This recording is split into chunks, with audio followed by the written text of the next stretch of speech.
Assalamualaikum warahmatullahi wabarakatuh.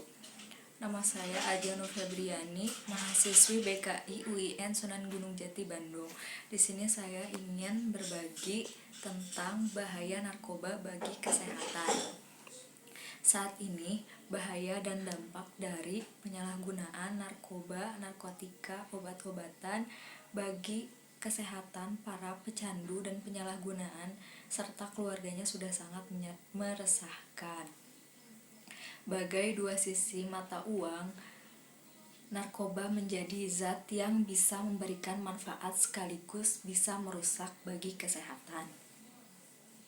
Seperti yang sudah diketahui, ada beberapa jenis obat-obatan yang termasuk ke dalam jenis narkoba yang dapat digunakan untuk proses penyembuhan karena efeknya yang bisa menenangkan. Namun jika digunakan tidak sesuai dengan dosis, maka akan menyebabkan kecanduan.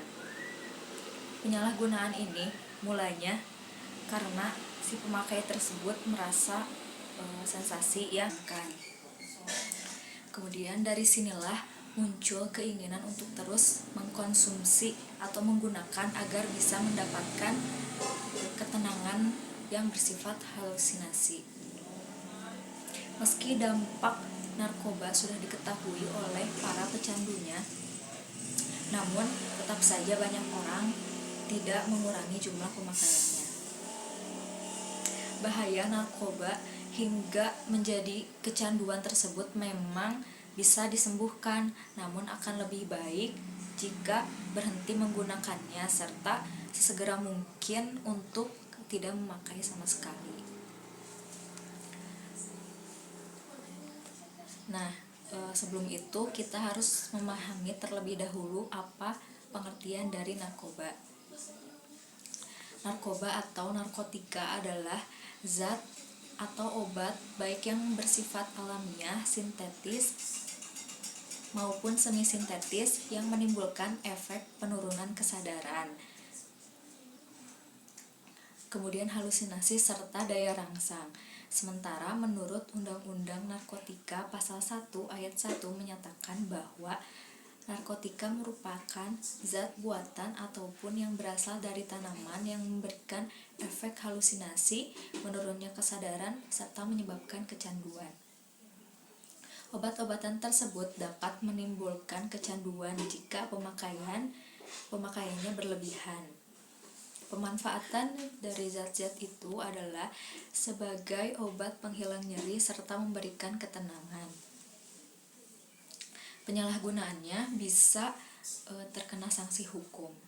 Untuk mengetahui apa saja jenis-jenis dari narkoba tersebut, berikut.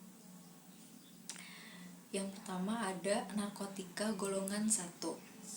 Narkotika golongan 1 seperti ganja, opium, dan tanaman koka sangat berbahaya jika dikonsumsi karena beresiko tinggi menimbulkan efek kecanduan. Kemudian ada narkotika golongan kedua.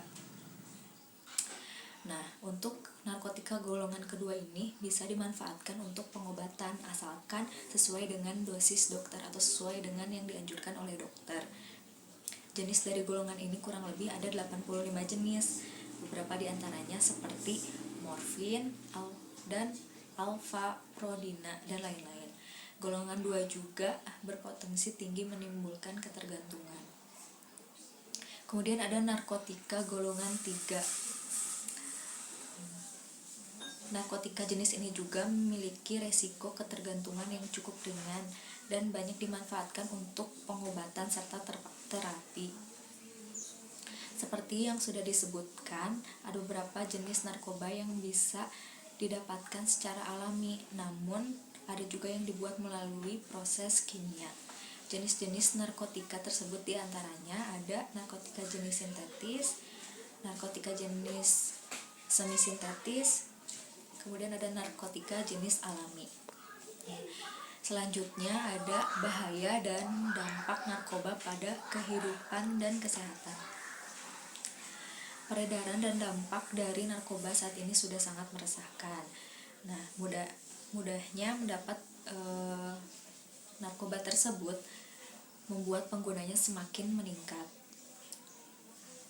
Orang berisiko mengalami kecanduan jika sekali saja sudah mencicipi narkoba tersebut.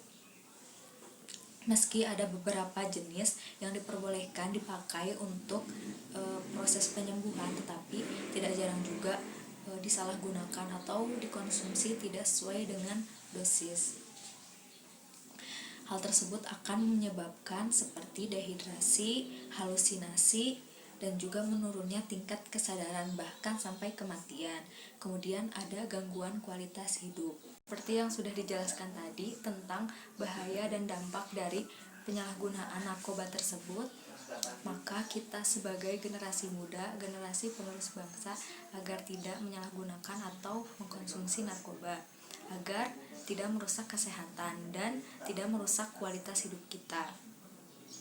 Nah, kita juga sebagai masyarakat di Indonesia agar tidak bersikap takut atau anti terhadap para pecandu narkoba yang ingin mulai sembuh. Justru kita harus memberikan semangat agar mereka memiliki semangat hidup yang tinggi. Mungkin cukup sekian yang dapat saya sampaikan. Mohon maaf bila banyak kesalahan. Assalamualaikum warahmatullahi wabarakatuh.